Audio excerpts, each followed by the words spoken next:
자, 지난해 5월이었습니다. 한동훈 전 대표가 대구를 방문했을 때의 모습은 어땠는지, 그때 대구 분위기는 어떤지 영상으로 한번 확인해 보시죠.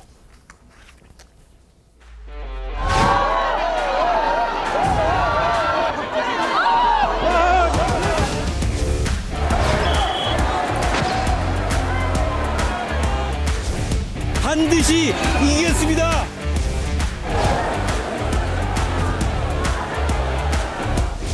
우리가 우리의 할 일을 해야 될 때입니다. 제가 이재명을 꺾겠습니다.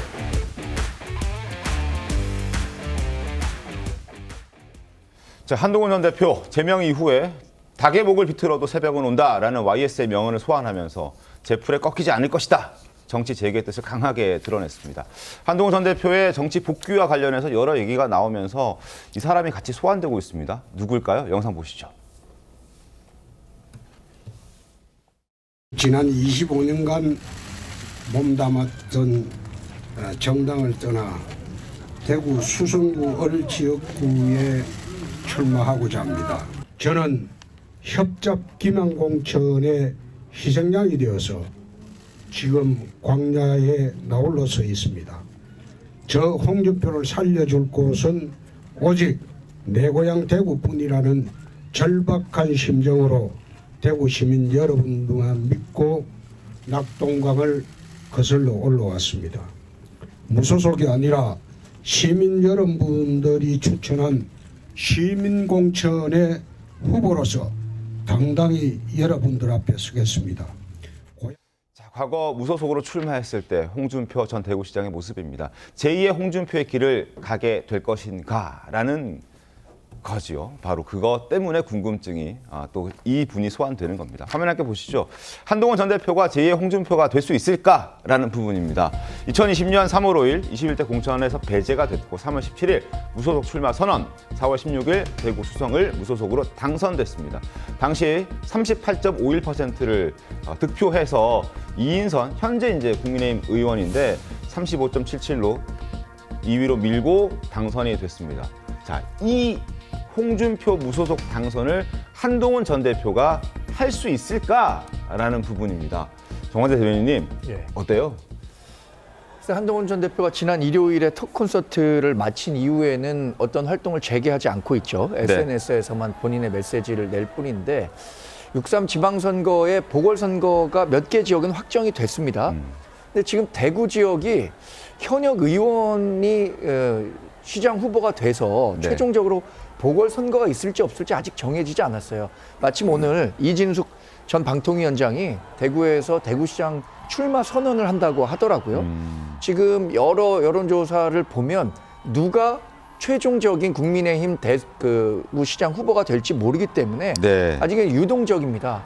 또 하나는 뭐 정치권에서 나오는 것은 부산 출마 이야기도 나오잖아요. 부산은 뭐 전재수 민주당 의원이 자리를 비우는 부산 북갑에 재보궐선거가 발생할 가능성도 있다고 하니까 일단 지역은 대구나 부산으로 좀 접혀진 게 아닌가 싶습니다. 좁혀졌습니까? 만약에 출마를 하게 된다면. 그런데 지금 말씀드린 것처럼 가정을 붙였잖아요. 만약이라고 붙였으니까.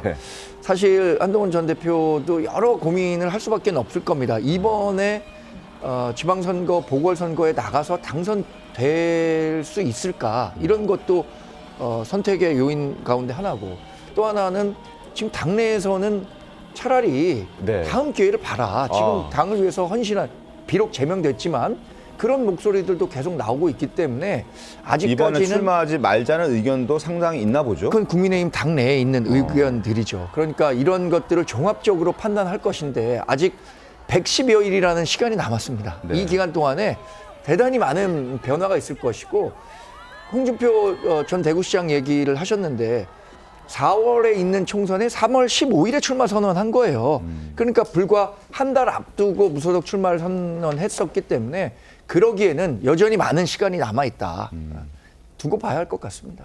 권지웅 대변인은 어떻게 보십니까? 한동훈 전 대표의 선택은 어디로 갈 거라고 생각하세요?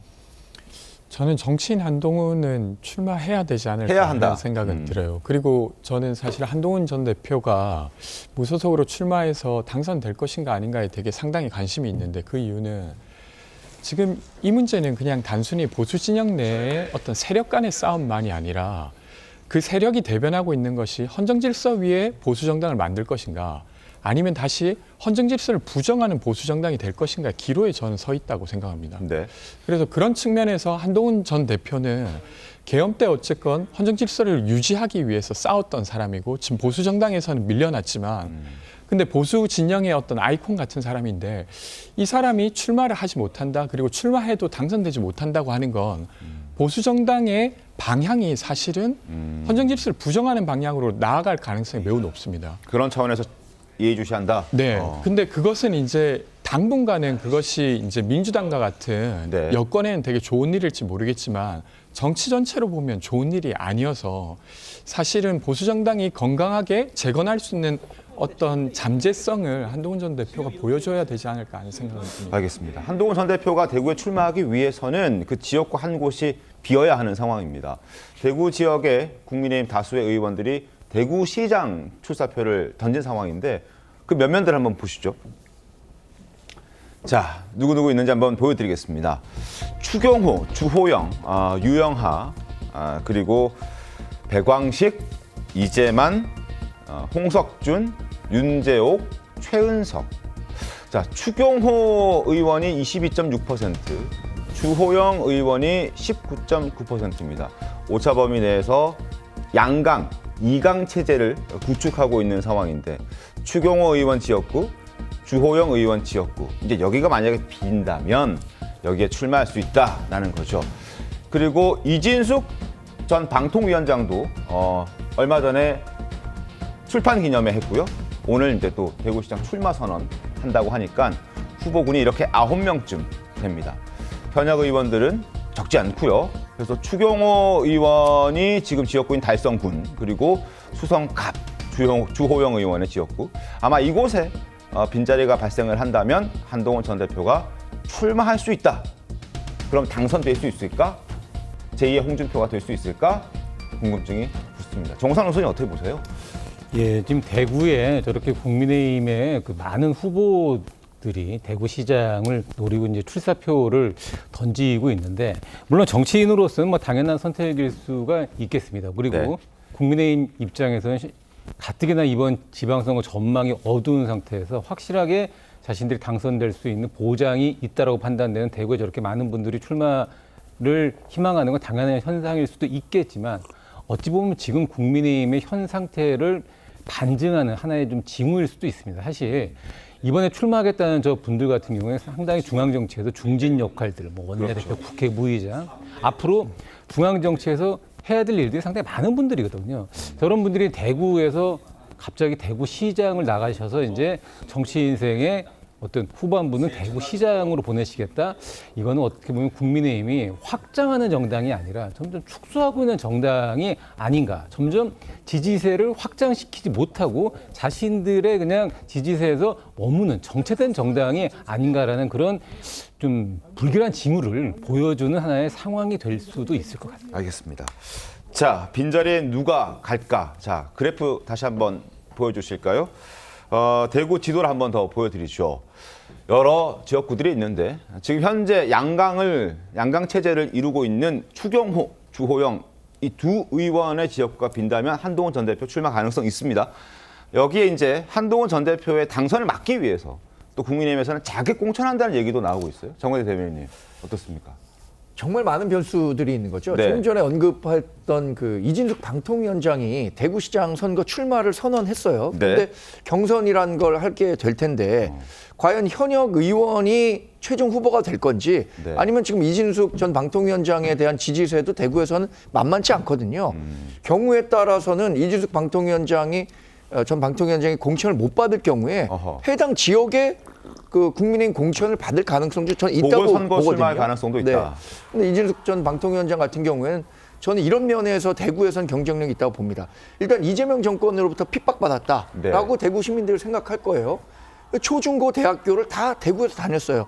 본인의 DNA는 대구에서 형성됐다 이렇게 얘기할 정도니까 대구 시민들이 정서적인 일치감을 가질 수도 있기 때문에 그런 상황에서 만약에 한동훈 전 대표가 해당 지역에 가고 이진숙 전 방통위원장이 해당 지역의 국민의힘의 공천을 받는다면 굉장히 어려운 싸움이 될 수 있을 거라고 저는 개인적으로 예측해 보거든요. 네. 그런 것들을 종합적으로 고려해서 판단하게 될 텐데 그래서 거듭 말씀드리지만 6월 3일 지방선거잖아요. 저는 5월 3일 정도나 가야 한동훈 전 대표가 출마를 할지 그리고 해당 지역이 어디가 될지 이게 정해지지 한 전 대표가 미리 뭐 3, 4월부터 가서 나는 이 지역에 가서 출마하겠다라고 하는 순간 민주당이나 국민의힘이나 한동훈 전 대표를 낙마시키기 위해서 다양한 노력들을 할 텐데 그런 것들을 한동훈 전 대표가 굳이 먼저 나서서 할 가능성은 적다. 아까 권 의원님 말씀하신 것처럼 한 전 대표가 정치적으로 이번에 그 도전에 나설 가능성은 크다고 봐요. 네. 그러나 어느 지역이 될까가 들어가서는 시간이 아직 많이 남은 문제다라고 봅니다.